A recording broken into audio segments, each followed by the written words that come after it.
Eh bien, salut Elliot. Salut Alex, merci Bon, pour l'invitation sur le podcast. sympa je dirais, de te voir. Comment est-ce que toi, là, si jamais tu rencontrais, allez, des gens, des entrepreneurs, des dirigeants et des leaders, comment est-ce que tu te présentes et tu présentes ce que tu fais? Hmm. Donc ce que je dirais, c'est que je suis entrepreneur dans l'IA depuis plus de 7 ans.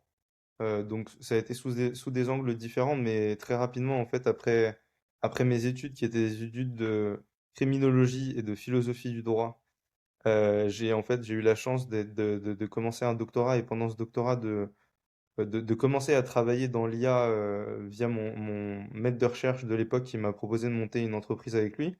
Et donc c'est comme ça que je suis passé du droit à l'entrepreneuriat et c'était très rapidement des sujets qui étaient des sujets, on va dire, data, automatisation, IA. Et donc après j'ai monté plusieurs entreprises et la dernière c'est ce que je fais aujourd'hui. Et donc c'est plutôt comme ça que je me présenterais si je racontais pas toute ma vie et mon historique. Ce serait de dire en gros, on est un cabinet de conseil en IA avec une offre qui est aujourd'hui l'offre sur lesquelles on est les plus experts et je pense qu'on est les meilleurs aujourd'hui, qui est une offre qui est une conciergerie d'agents IA à destination des CEO d'entreprises de taille entre 5 personnes, je dirais, et 200 personnes majoritairement. Et donc, en fait, c'est un agent en fait, qu'on déploie à destination de ces CEO qui est un agent qui va leur permettre de traiter des pans du business ou des pans de leur vie personnelle. Et cet agent va réaliser des tâches en autonomie de manière proactive, va être connecté à toutes les sources de données et va leur permettre d'automatiser un certain nombre de tâches et de transmettre en fait des méthodologies à cet agent pour que petit à petit, on n'ait plus besoin de lui apprendre à faire les choses, il les fasse aussi bien que ce qu'on voudrait qu'il les fasse. Donc ça, c'est un peu notre offre principale et on a créé un club autour de ça, une communauté de CEO qui vont partager des best practices, des cas d'usage particulièrement performants qu'ils auraient débloqués. Donc par exemple, dans le secteur de l'asset management, on accompagne des entreprises qui ont automatisé de bout en bout le process du coup de gestion d'un portfolio d'assets financiers avec cet agent IA. Et donc voilà, dans cette communauté qu'on chapeaute, on va nous s'assurer que les membres en fait ils tirent le plus parti possible de cette technologie qu'on déploie et qu'on maintient pour eux. Et donc voilà aujourd'hui globalement ce qu'on fait la grande majorité du temps. Et je vais te laisser aussi te présenter du coup comme ça, rapidos, comme ça te permet aussi de dire ce que tu fais et après on fera des liens entre ce qu'on Ouais. fait. Ouais, parce que justement, un des liens qui va être intéressant, c'est rien que tout ce que tu viens de décrire. Qu'est-ce que la préparation mentale fait là-dedans? Tu vois, Ouais, ça peut aussi être intéressant. Tu vois que toi, tu donnes ta propre lecture. Qu'est-ce qui ouais. a fait que justement, depuis tant d'années, après justement ce que tu as décrit, eh bien, il y a eu cette introduction à la préparation mentale? C'est quoi le win-win de la préparation mentale, peut-être pour toi aujourd'hui? Qu'est-ce que tu y vois? Et même Mm. le win-win pour l'IA. Euh, Écoute, pour me décrire, je dirais déjà aventurier, explorateur, amoureux de l'humain. J'accompagne depuis maintenant tellement d'années, en fait, l'humain de manière générale. On me pose encore la question de est-ce que la préparation mentale, c'est exclusif aux sportifs? Tu sais, il y a encore cette étiquette préparateur Mm. mentaux, préparation mentale sportif. Mm. Et pour ceux qui nous écoutent, j'aimerais que ça soit plus démocratisé. En fait, un sportif, toi, tu es dirigeant, mais tu peux être salarié, tu bosses dans l'IA, tu es boulanger. En fait, tout ça, ce sont des costumes. Tu vois, l'humain, à un moment donné, il va s'habiller avec un costume, et il va jouer une partie dans la vie, tu vois, qu'il aura décidé. Tiens, je me vois être boulanger, je me vois être patron d'une start-up, etc. Par contre, sous ce costume, il y a un cerveau, des aires cérébrales, des émotions, il y a toute ta vie héréditaire, il y a tes traumatismes, tes blessures. Et en Mm. fait, moi, mon job, c'est justement d'accompagner l'humain à avoir une plus grande carte de son propre monde. On parle beaucoup de carte du monde extérieur, mais qu'est-ce que l'humain il connaît de sa propre cartographie? Tu vois, à travers ses habitudes, ses convictions, ses émotions, comment il pense, est-ce qu'il est aligné, est-ce qu'il est heureux, voilà, de manière générale. Mm. Et bah, c'est des choses qu'on nous on a beaucoup parlé ensemble, mais j'aide à vraiment bâtir un écosystème en fait, qui est vivant et qui est aligné pour la personne. Tu vois, pour Mm. que, il puisse être performant à un moment donné. Clair. Génial. Très bonne définition. Et du coup, bah, je fais le lien avec ça et ce que je disais avant, et aussi avec certaines séances qu'on a pu faire. Euh, Nous, aujourd'hui, les CEO avec lesquels on travaille, l'agent qu'on leur met à disposition, ils peuvent décider, entre guillemets, des différentes catégories de tâches ou des différents métiers que cet agent va avoir. Métiers Hmm, et compétences. Et très souvent, et moi c'est quelque chose qui m'a surpris au début, et après j'ai tout de suite compris pourquoi, ils choisissent à la fois des pans de leur vie professionnelle et des pans de leur vie personnelle. hmm, Donc, en fait, ils vont apprendre, par exemple, à leur agent à gérer l'intégralité de leurs factures. Ils vont apprendre à leur agent à les coacher à l'issue de meetings commerciaux pour leur dire qu'est-ce qu'ils ont bien fait dans le meeting, qu'est-ce qu'ils n'ont pas bien fait dans le meeting. Ils vont faire des agents de négociation. Ils vont faire des agents qui sont des agents qui vont, par exemple, gérer leur processus de revue de contrat. Tout ça, c'est business. Et après, ils vont faire des agents psy, ils vont faire des agents de travel planning pour savoir quelle est la destination dans laquelle ils pourraient être le plus heureux cet été pour leurs vacances, à quel budget, etc. Ils vont faire des agents qui sont des agents qui vont les supporter émotionnellement dans certaines parties. Ils vont faire des agents de coaching interpersonnel, comment trouver la bonne personne, comment se comporter, comment maximiser les chances d'être heureux. ok. Et en fait, au début, ça m'a surpris. Et Qu'est-ce qui après, te, qu'est-ce qui t'a surpris là-dedans au début? bah, ce qui m'a surpris, c'est que, tu vois, nous, étant une boîte de conseil et faisant du coup du B2B, travaillant avec des entreprises, intuitivement, à la base, je m'imaginais que les cas d'usage, les usages du coup de la technologie qu'on allait déployer, qui certes peut tout faire et qui est génial en termes de champ des possibles, je m'attendais à ce que ce soit, puisqu'on est dans une relation entreprise à entreprise, que les usages qui soient déployés soient des usages très entreprise et Ouais, business. Parce que je me disais, on est dans un cadre de performance business. C'est ça que les gens qui signent et qui payent pour avoir accès à notre offre, c'est ça qu'ils vont rechercher en priorité. C'était ça, moi, ma logique. Et en fait, quand je les ai vus commencer à à mettre en place du coup des sous-agents et des systèmes sur des pans de leur vie personnelle aussi, je te donne un autre exemple qui est complètement fou que j'ai découvert la semaine dernière. En fait, il y a dans la communauté des CEO, il y a un CEO qui est un serial entrepreneur, donc il a fait plein de boîtes, il a vendu des boîtes, il est très successful. Il a une très belle maison en Espagne, qui est une grande maison dans laquelle il a un grand jardin, etc. Et il me disait, moi, je passe mon temps à me retrouver à devoir appeler des ingénieurs pour qu'ils fassent des interventions de maintenance sur la domotique et hmm, les objets connectés dans ma maison. Donc, tu sais, tout est connecté. Il y a sa piscine qui est connectée, le refroidissement de la piscine, il y a la clim qui s'active à une certaine heure, les lumières s'éteignent à une certaine heure, il y a des caméras qui détectent des objets, qui font tout un tas de trucs. Il y a 38 caméras dans sa maison, pour te donner une idée. ok. Et donc, c'est grand. Et donc, il me dit, je passe mon temps à appeler des mecs, tu vois, comme quand tu appelleras un plombier, quoi, pour leur dire c'est cassé, ou je veux faire cette configuration, comment est-ce que je peux faire ça? C'est désagréable. Et les mecs viennent, ils lui font des factures, ils lui disent que ça c'est possible, enfin la classique. Et il me dit, bah, ça me coûte un bras, et en plus c'est vachement frustrant parce que moi de base je faisais ça pour connecter la maison, pour que la vie soit plus simple. Ouais. Et en fait, il a connecté son agent à toutes les applications de domotique. Donc l'agent a accès aux caméras en temps réel, l'agent a accès à l'application qui permet de gérer les lumières, l'agent a accès au système de refroidissement, de chauffage. Et en fait, c'est l'agent qui va faire toutes les interventions de maintenance sur la base de ce que lui demande. Donc il va lui dire, voilà, à partir d'aujourd'hui, à 15 heures, la clim se lance. À 23 heures, je veux que la lumière s'éteigne. Là, dans les caméras, je veux détecter tous les objets qui sont plus gros qu'un ballon de foot. Donc qui pourraient être des animaux, qui pourraient être des choses que j'ai envie de savoir ce qu'il y a dans mon jardin. Et en fait, automatiquement, bah, l'agent va configurer ses outils et le faire pour lui.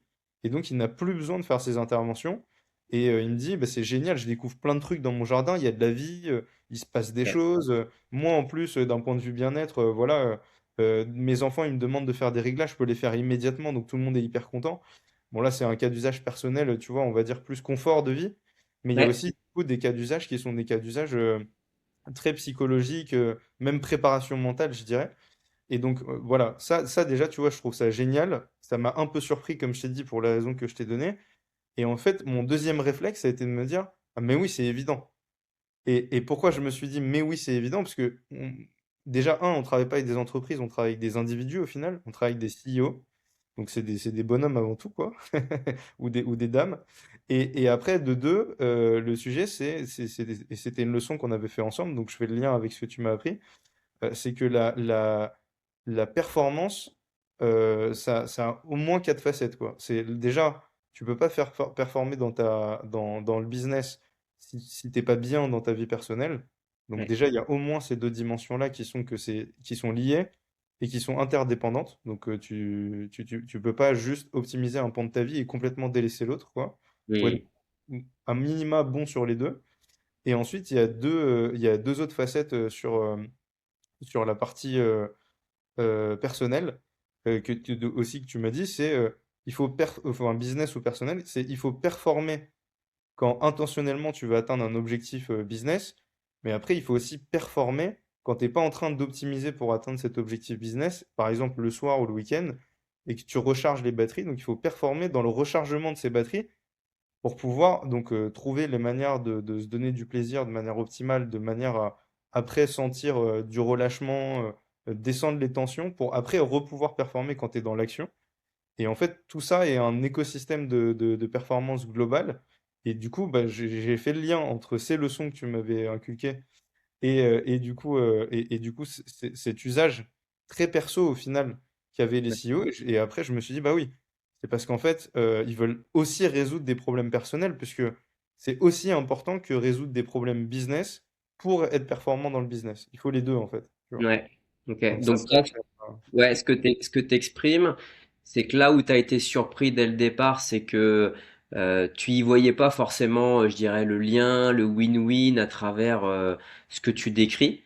Et en fait, là, le tableau est plus clair pour toi. Il y a, en fait, l'individu, c'est pas un territoire, mais c'est un ensemble de territoires. Moi, j'appelle ça un écosystème où en Mm. fait, si j'ai envie à un moment donné de performer, et peut-être que les gens qui vont nous écouter seront aussi d'avis hein, sur ce que je vais dire, mais le volume horaire de travail, le volume du business, c'est le numéro un des territoires des humains, aujourd'hui en tout cas. À moins de s'émanciper et d'avoir une vie dans la forêt ou une vie quelque part, je dirais que l'humain travaille de plus en plus, le volume s'allonge et surtout le territoire prend beaucoup de place dans l'esprit en Mm. termes de créativité, en termes d'idées, etc.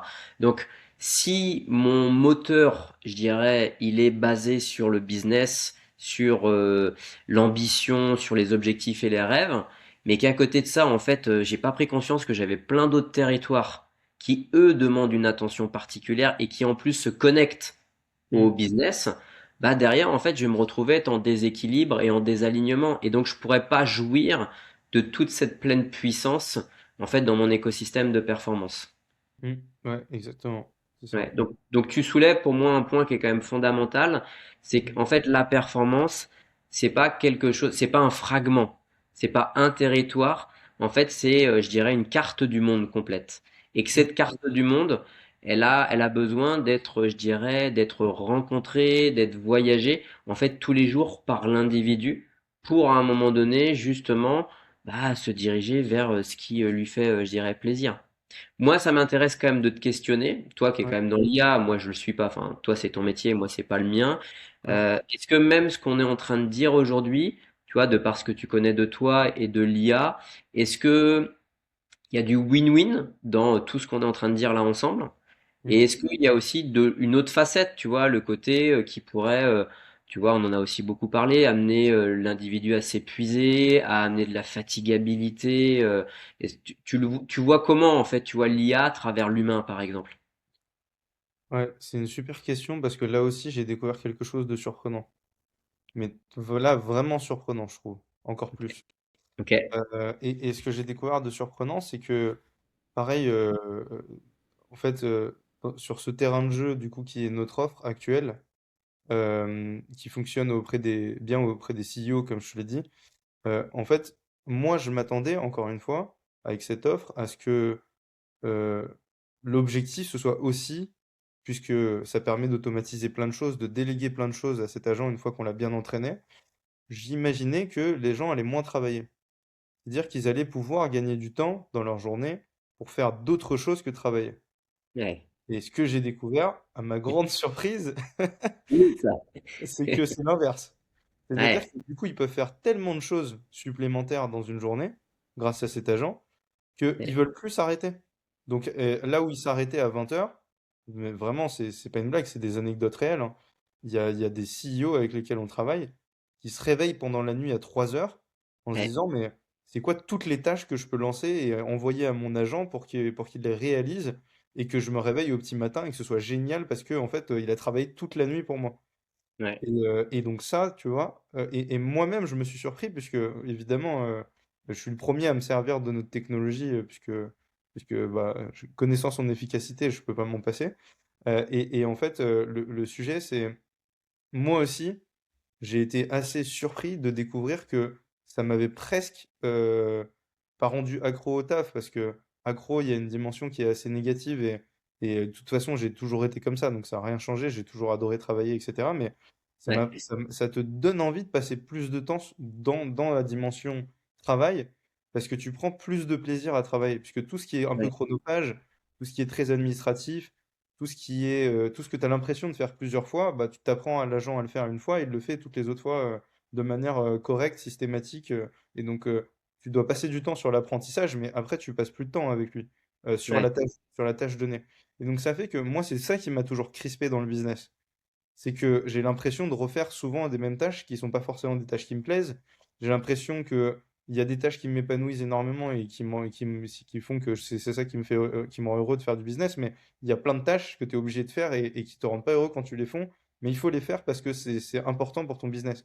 Mais Mm. ça te coûte quand même en énergie, il faut pas se mentir, même si tu te dis qu'il faut le faire et que c'est important, ça finit par te coûter si naturellement tu n'apprécies pas de faire ces tâches.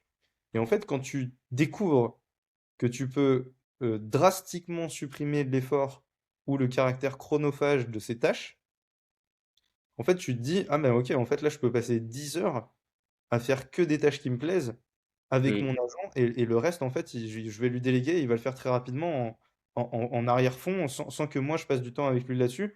Et du coup, ça te crée beaucoup plus de plaisir dans ton travail. Et moi, c'est ça ma théorie sur ce qui s'est passé. Parce que je Ouais. pense pas que les gens, ils se sont dit juste je peux faire plein de trucs, plus de choses, parce que tu finis quand même par être épuisé. C'est qu'en fait, comme ça a amélioré leur bien-être au travail, entre guillemets, puisqu'ils ont enlevé les choses qui les gonflaient un petit peu, mais en fait, ils ont envie de passer plus de temps au travail, parce qu'ils sont vraiment contents, tu vois, quand ils travaillent, d'avoir pu se décharger de ces trucs et donc de faire que des choses qui les excitent. C'est vraiment ça, c'est de l'excitation en fait. Et même ton exemple, il pourrait être vrai sur ce que tu disais tout à l'heure. Tu vois, là, tu as pris le pan du business, mais je peux très bien imaginer reprendre l'exemple avec la maison là, de la personne là, qui était plutôt pour lui Ouais, avec ses caméras. ouais. Bah, je peux très bien me retrouver dans le même cas de figure. Tu vois, finalement, je vais supprimer de manière drastique tout ce qui aujourd'hui allait être délétère ou consomme de l'énergie chez moi. Et en fait, sans m'en rendre compte derrière, parce que c'est ce que tu décris, c'est là où il y a un paradoxe, c'est que derrière, je vais me retrouver à être sur que des choses que j'aime faire, des choses qui sont sympas. Premier paradoxe, c'est que même sur ce chemin-là, à un moment donné, il va y avoir des choses que je vais pas aimer dans ce chemin-là. Ouais, Donc il y bien a sûr. quand même des choses que je vais pas aimer qui vont arriver sur le chemin, donc premier paradoxe. Et surtout le deuxième paradoxe, c'est que beaucoup ne le savent pas aujourd'hui, mais en fait, plus mon niveau de dopamine il va être élevé, plus Mm. cette dopamine, rien que pour parler de ce neurotransmetteur, hein, il y en a d'autres, mais plus ce haut niveau va être élevé, mais plus derrière, il va avoir besoin de se reposer, un peu comme nous, tu vois. À un moment donné, j'ai besoin d'aller m'allonger, j'ai besoin de dormir. Mais quand je suis sur une sursollicitation, en fait, Mm. de quelque chose qui est énergique, bah, à un moment donné, qu'est-ce qui se passe? C'est comme un verre qui se consume. Il n'y a plus de contenant, il n'y a plus de liquide à l'intérieur, comment dire, du verre. Ouais, Donc, bien sûr. je vais être dans un sentiment où, waouh, je vais plus avoir d'énergie. Et là où le cerveau, il est très malin, bah, c'est que c'est un peu comme un open world là, ce que tu décris. C'est qu'à un moment donné, mais tout le monde il s'ouvre à moi quoi. Je Ouais, peux tout optimiser, je peux tout ouais. créer. Et donc il y a des paradoxes.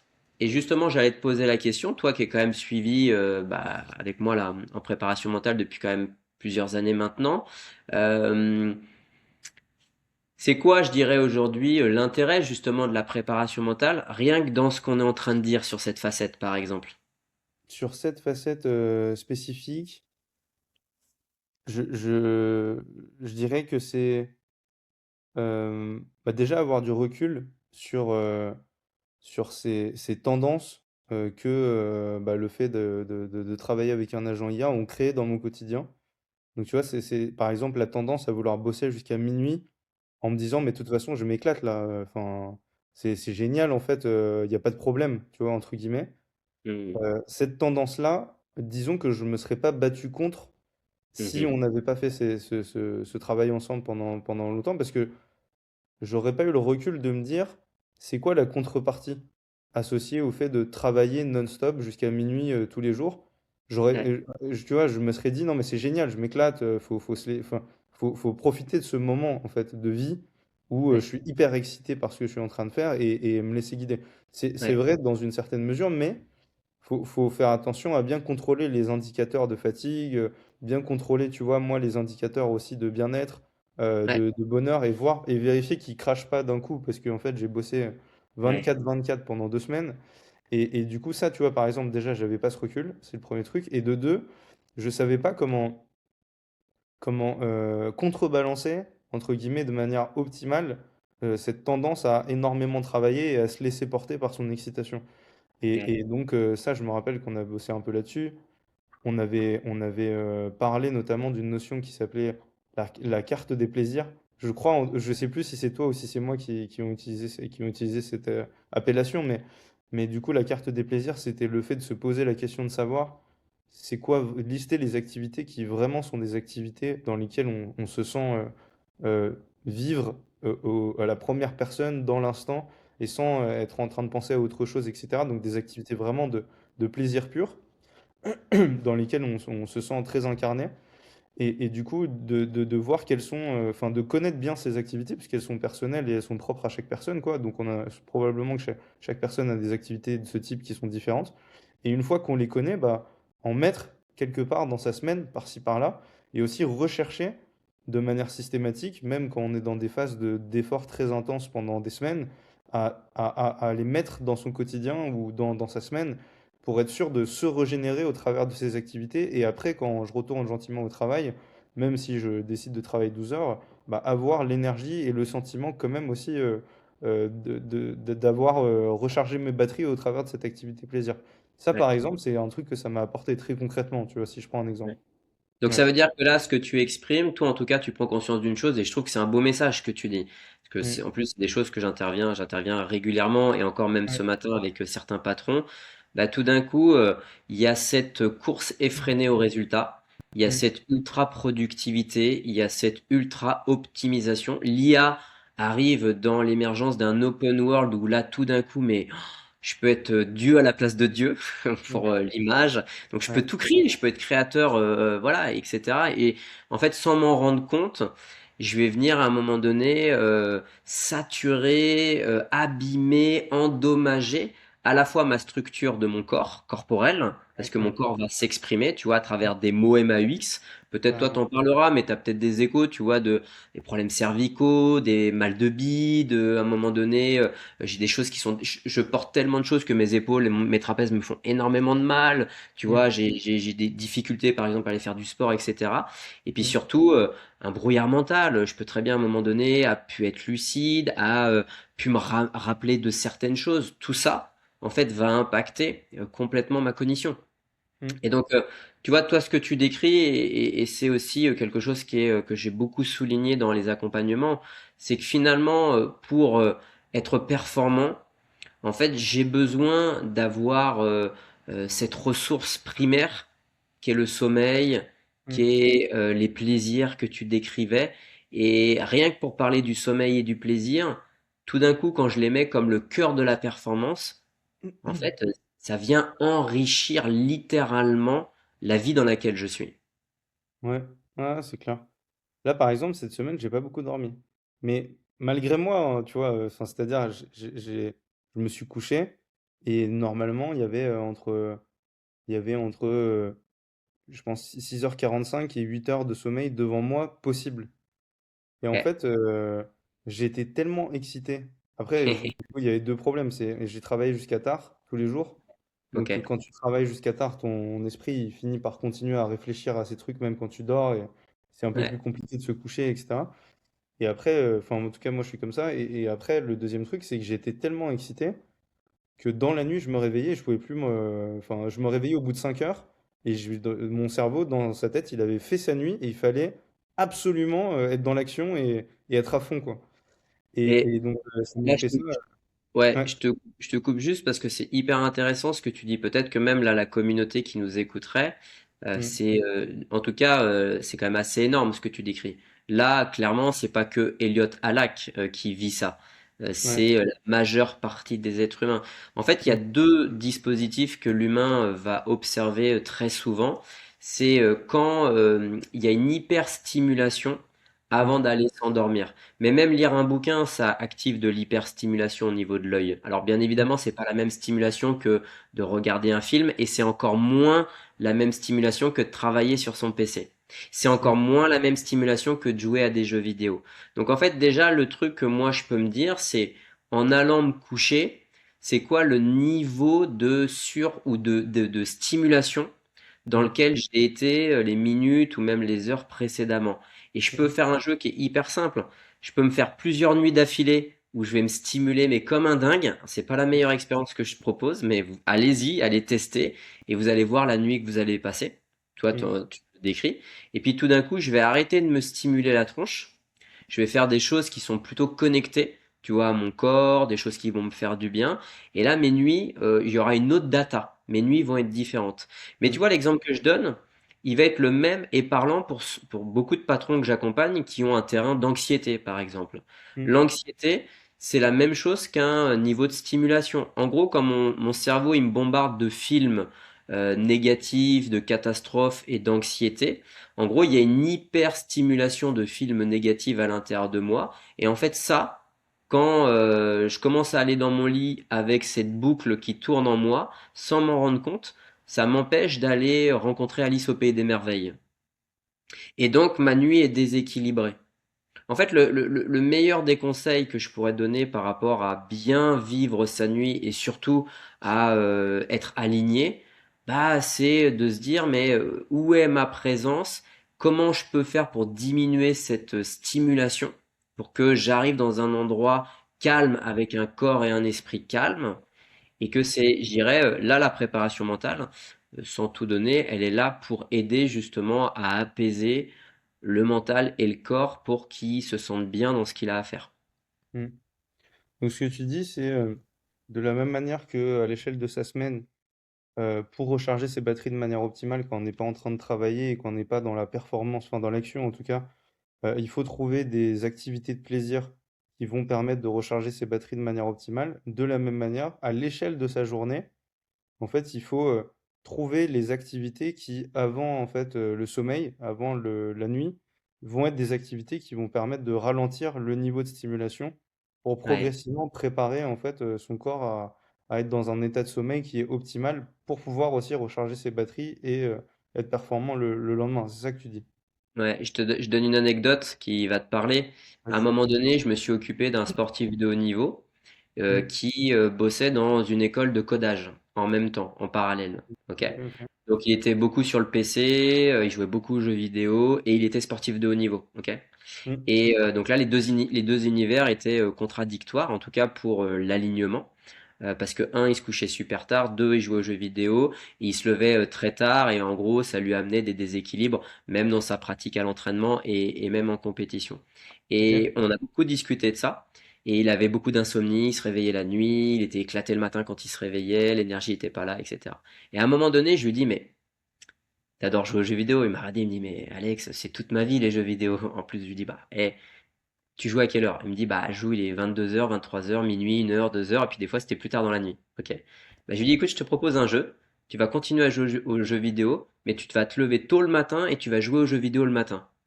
Et en fait, ça a fait tilt dans sa tête, il a dit, ok, bah, je vais tester, je vais expérimenter. Et en fait, en faisant ça, ça l'a surstimulé à la journée qu'il allait vivre. Donc ça lui a amené un boost d'énergie pour vivre la journée qu'il allait vivre. Alors, il y avait du travail, hein, bien évidemment, il n'y a pas que ça, mais il y avait ça. Et en fait, le soir, il avait justement remplacé les jeux vidéo par un truc qui était nourrissant, mais qui était plutôt apaisant pour l'entrée dans ce qu'il allait faire. Et en fait, l'entrée de ce qu'il va faire, mais pour tout le monde, c'est d'aller au lit. Donc en gros, il y a déjà deux univers contradictoires. Si je me surstimule sur quelque chose qui est très haut en termes d'électricité, comment veux-tu que moi j'aille dormir en étant posé et calme et mon corps il est immobile? Ça va pas, c'est contradictoire. C'est pour ça que même sur ce que tu exprimes, la suggestion que je peux donner, c'est vraiment de trouver à la fois quelque chose qui nourrit l'esprit, qui fait du bien au corps, au cœur et à la tête, si tu veux, mais surtout qui a une activité électrique, mais qui soit hyper basse. Si aujourd'hui j'ai une activité qui est électrique, qui est trop haute par rapport à finalement me retrouver dans mon lit, bah à un moment donné, qu'est-ce qui va se passer? Ah, je vais me lever, je vais prendre mon téléphone, je vais regarder une vidéo, je vais scroller, etc. Et en fait, ça va déséquilibrer toutes les énergies pour ma nuit. Ouais, ouais, non, mais clairement, je comprends. Ouais. Et tu peux donner, voilà, par exemple, pour imager le propos, des exemples d'activités que tu recommanderais, tu vois, dans les 2 3 heures avant de se coucher, qui peuvent aider à relaxer le corps et l'esprit, quoi, en gros. Ouais, bah 2 3 heures, tu t'enflammes, Elliot, hein. Même si j'adorais, même si alors, la littérature dit aujourd'hui même jusqu'à 4 heures le dernier repas avant d'aller se coucher. Qui est capable de faire ça aujourd'hui? Là, les Ouais, gens qui pourraient nous écouter, ils vont se dire, bah, il est sympa, ouais, Alex et Elliot, mais bon, 4 heures avant. En fait, oui, il y a plein de choses en termes de neurosciences qui sont intéressantes, mais faut aussi être capable de les adapter je dirais, votre réalité. Le premier des trucs que moi je peux donner, rien que déjà sur l'alimentation, tu sais, il y a un terme japonais qui dit de manger maximum 80% de, comment dire, de son estomac, de pas aller au-delà de 80% de la capacité maximum de son estomac. Ah, déjà, ça c'est un premier truc, tu vois, que je pourrais te dire rien que sur le terrain de jeu de l'alimentation. Au minimum 1 heure avant, ce qui serait bien, voilà, plus vous allez aller encore loin, mieux ce sera. 1h15, 1h20, 1h30, 1h50, 2 heures, ça sera mieux pour la digestion, mais 1 heure c'est déjà bien. Ensuite, le deuxième truc qui peut être intéressant, utilisez votre corps, marchez pieds nus, marchez dans l'herbe, allez prendre la température extérieure, allez poser vos yeux, je dirais, dans votre jardin, mettez la main dans la terre. Vous pouvez, oui, alors la lecture, même si tous les neuroscientifiques sont pas d'accord, vaut mieux prendre un bon bouquin que tu vas lire dans un endroit plutôt posé, plutôt calme, et même dehors, que par exemple de scroller sur ton téléphone sur des choses en plus qui vont nourrir, par exemple, ton business. Tu vois, boire une tisane, je recommande beaucoup les infusions, par exemple, de plantes qui vont aussi apaiser. Tu veux te prendre un tapis, tu sais, tapis pour faire du stretching, du yoga, des étirements. Bah, tu te fais une ou deux positions d'étirement qui vont te faire du bien à ton corps. T'as mal à ton dos, tu tapes sur YouTube, étirement du dos, t'en trouves des milliers, des étirements du dos. T'as mal à terre cervicale, tu peux très bien trouver tout un tas de techniques pour étirer par exemple tes cervicales. Donc tu peux te prendre un temps, tu vois, avec une balle de tennis pour te masser, pour te faire du bien, pour aussi respirer. Nous, on a fait aussi beaucoup de techniques de respiration ensemble. La plus puissante des techniques de respiration que j'ai toujours donnée et que je donne toujours, c'est le ralentissement de l'expiration. En gros, de glacer le temps. Quand je glace l'expiration, quand je ralentis le tempo et le rythme de l'expiration, vous venez toucher le système nerveux parasympathique et c'est ce qui apaise littéralement, en gros, toute la structure du corps. Donc si toi, par exemple, tu as une énergie d'électricité hyper haute, bah déjà, fais-toi cet exercice-là. Tu vas voir que ça va ralentir et un peu comme si tu prenais une douche froide. Tu vois, à un moment donné, ça va te glacer intérieurement. Ça, c'est des choses, tu vois, qui me viennent, mais j'en sais rien. À un moment donné, t'aimes bien te faire une partie d'échecs parce que ça te pose et t'as envie de jouer à un jeu de société. Mais joue à un jeu de société. En fait, c'est très singulier comme ce que tu as dit, Elliot. Ce qui est important, c'est de savoir ce qui est bon pour toi et vraiment de l'utiliser pour que toi, derrière, un, ça te fasse du bien, deux, ça te ressource, et puis trois, tu arrives à aller, comment dire, dans ce que tu as à faire, c'est d'aller dormir derrière. Le dernier truc qui me vient quand même, parce que ça c'est quelque chose que j'ai beaucoup parlé aussi avec toi et beaucoup avec des gens, l'idée, c'est de déposer sur une feuille ou sur son PC. Alors, sur une feuille, c'est mieux que sur le PC pour deux raisons. C'est que sur mon PC, je peux très vite, mon mental, il peut très vite aller dans les trucs que j'ai à faire. Donc, il peut m'amener sur mes jeux vidéo, sur voilà mon business, etc. Alors que sur mon carnet, je peux très bien prendre une feuille blanche et en gros, je peux venir déposer, tu vois, par exemple, les idées que j'ai, la créativité que j'ai. Et en gros, une fois que je l'ai déposée, je sais qu'elle est là et je peux lui dire à demain. Je peux dire, hé, demain matin, avec mon café, je viendrai te voir. Et on ira travailler dessus. Mais là, il est temps pour nous d'aller se reposer, d'aller au lit. Ok? Mais on se verra demain. Ça, c'est hyper important de le faire. De pas aller se coucher avec tout un tas d'idées en tête, par exemple. Ok, clair. J'en ai donné. Intéressant. Ouais, ouais, intéressant, super. Super, super. Ouais. Ça me donne des Qu'est-ce que... bonnes idées. Je vais explorer ça aussi de mon côté, mais Ouais, il y a des trucs que tu fais que tu aimerais partager là aux gens? Il y a des trucs que toi, tu as déjà mis en place te concernant? euh, est-ce qu'il y a des trucs... Parfois, je fais le coup de la tisane. Mais je suis pas très régulier là-dedans. Ouais. J'aime bien regarder soit un film, soit un épisode d'une série que j'aime bien et qui me permet d'être dans un univers radicalement différent. Par Ouais. exemple, là j'ai eu 3 semaines de haute intensité les semaines passées. Et j'avais pris le réflexe, enfin le réflexe, c'est pas très difficile à prendre, mais l'habitude le soir regarder au moins un épisode. Donc souvent c'était un ou deux du Bureau des légendes, qui est une série que j'avais découvert d'espionnage français avec Mathieu Kassovitz. C'est un univers radicalement différent de ceux dans quoi je bosse quand même. Et en fait, moi ce qui est important en fait, c'est que l'activité, elle me permet de suffisamment me focaliser et me concentrer sur quelque chose qui m'évade des problématiques ou des choses que je dois résoudre dans mon business. Hmm. Malheureusement, j'arrive pas suffisamment aujourd'hui à m'ennuyer et faire le vide et juste pas penser à autre chose. Donc, Ouais. ce que j'utilise comme stratégie, c'est de trouver des activités qui me permettent de, entre guillemets, changer de monde pour quelques heures avant le sommeil. Et du coup, ensuite, enfin, c'est rare que je revienne à mes problématiques business juste avant de me coucher quand je fais ça. Donc aujourd'hui, c'est la manière un petit peu dont je le fais. Donc soit je vais aller voir des amis avec qui je vais avoir des discussions et qui ne bossent absolument pas de près ou de loin dans des choses qui sont similaires aux miennes. Comme ça, je suis sûr qu'on se retrouve pas à parler business et on va se mettre à parler de tout et de rien, de rigoler, partager des choses sur des choses qui n'ont rien à voir avec le business. Ça peut être une stratégie d'évitement de penser trop à mon travail. Et la deuxième, ça va être les séries. Aujourd'hui, c'est principalement ces deux stratégies que j'utilise. Et après, parfois, mais ça aussi, je le fais pas de manière consistante, et pourtant c'est vraiment efficace quand je le fais. J'essaye de faire des exercices de respiration dans la dernière demi-heure avant de me coucher. Hmm. Et ça me pose vraiment, et ça change le rythme aussi de ma respiration, même de la manière dont je pense.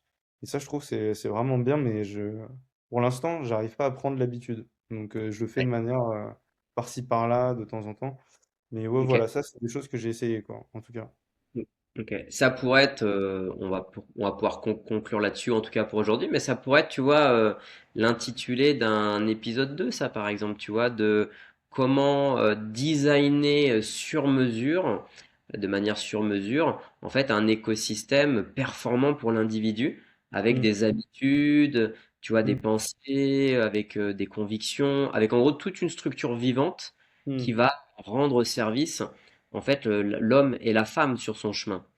mm, Et, et c'est là, tu vois, moi, mon job, et on pourra terminer là-dessus, mais tu le dis, tu vois, ces exercices, par exemple, de respiration, concrètement, ils t'apaisent, ils te font du bien.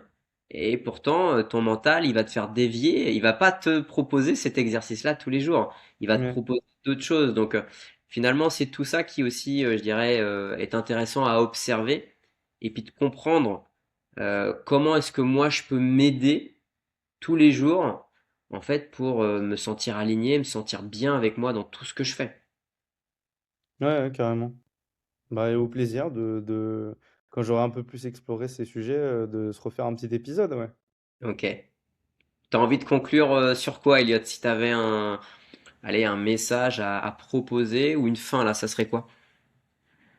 Ce serait, en fait, il y a longtemps, quand je faisais de la philosophie du droit, et que je m'intéressais beaucoup à j'ai eu un moment où je lisais peut-être 2 bouquins de philosophie par semaine. Donc, disons que là, j'étais vraiment passionné par le truc. Philosophie et sociologie, ou des essais sur la société, etc. Un peu, voilà, culturel, compréhension des différents modes de vie, des traditions. En fait, disons que j'avais un ami slash un professeur avec qui j'avais plein de discussions parce que lui aussi il était passionné de ça et je pense que c'est aussi lui qui m'a transmis cette passion, qui me disait un des adages les plus importants dans la philosophie, et si on devait garder que 5 6 mots, en fait on garderait ça. Et tu vois, ça m'avait bluffé. Je me suis dit, attends, il y a quand même des bouquins de 2 000 pages et il y en a une bonne dizaine de milliers. Et tu es en train de me dire qu'on peut garder 6 mots, mais qu'est-ce que c'est? Donc ça avait piqué ma curiosité. Et il m'avait dit, c'est une phrase de Socrate. C'est un adage de Socrate qui est un des premiers philosophes, tu vois, en tout cas, un des philosophes les plus connus parmi les philosophes de temps anciens. Et il disait, connais-toi toi-même, Hmm. c'est tout. Et tu Ouais, vois, et moi j'ai mis beaucoup, beaucoup de temps à comprendre ce que ça voulait dire. Donc à l'époque, c'était rentré, c'était ressorti, et je m'étais dit, bon, d'accord, ok. Et j'ai pas trop saisi le truc. Mais après, j'étais jeune aussi, tu vois, donc ça met son temps, ces trucs-là. Et en fait, là, récemment, cette dernière année, j'ai compris toute la mesure de cette phrase. Et j'ai hmm. compris que, en effet, quand tu sais ce qui te donne du plaisir, quand tu sais ce qui te repose et t'apaise, quand tu sais qu'est-ce qui te rend anxieux, quand tu sais pourquoi tu as quelles émotions à quel moment, c'est à ce moment-là que tu deviens vraiment maître de ta vie. Et ouais. Et c'est là que tu commences à prendre des bonnes décisions, en fait, pour créer, comme tu disais, un écosystème de performance, tu vois, à l'échelle individuelle.